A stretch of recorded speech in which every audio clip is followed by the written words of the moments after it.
If you investigate or interrogate the budget today, you'd find that firstly there's an issue of infrastructure development, which talks to the issue of road maintenance, refurbishment, and building of new roads in many instances. So that's where you're going to get quite a lot of jobs. If you look at the health sector, again, we still have to deal with Chris Hani Baragwanath Hospital, George Mukari Hospital, and all these are district hospitals generally that needs to be built and refurbished, etc. That's where you're going to get quite a lot of jobs. I've already spoken about roads. The infrastructure there is very important. But that's indirect almost. And there's expanded works program and community works program. Again, there are amounts that we have put there for 1 day in a month or something like that.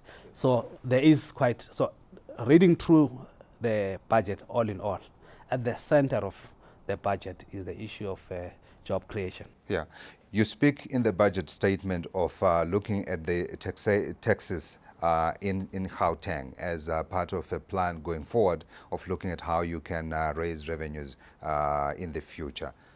Can you give us a sense of what you're looking at and what you're considering to do? It couldn't be enough because the demands are very deep and very wide. So we're doing all we can to actually push.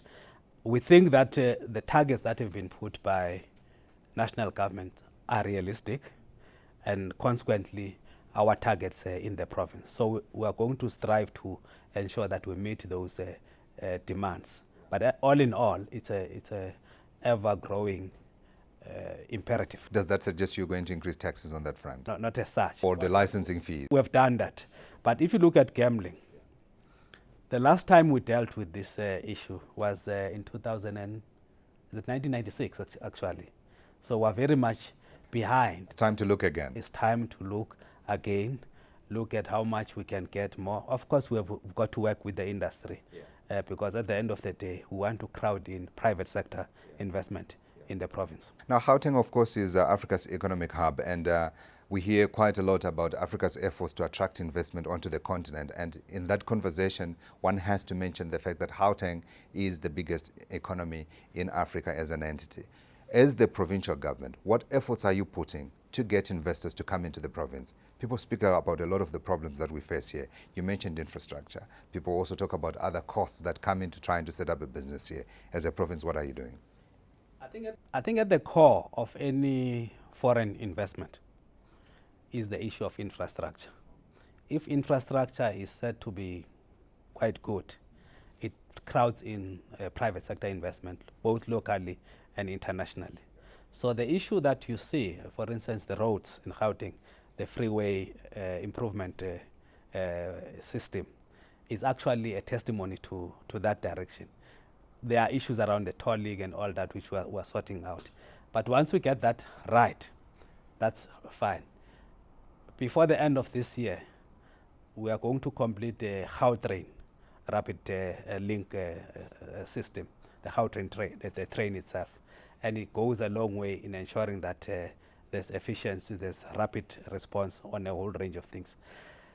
We're working on the manufacturing sector, ensuring that we assist that sector to add value in the work that they are doing in the agricultural space, in terms of agro-processing processes.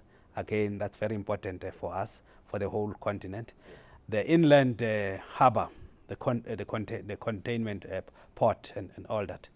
There's one that's going to be established in Gauteng, just outside Vosloorus in the East Rand. We're working in the OR, International Airport, to actually establish an aerospace that city. That is it.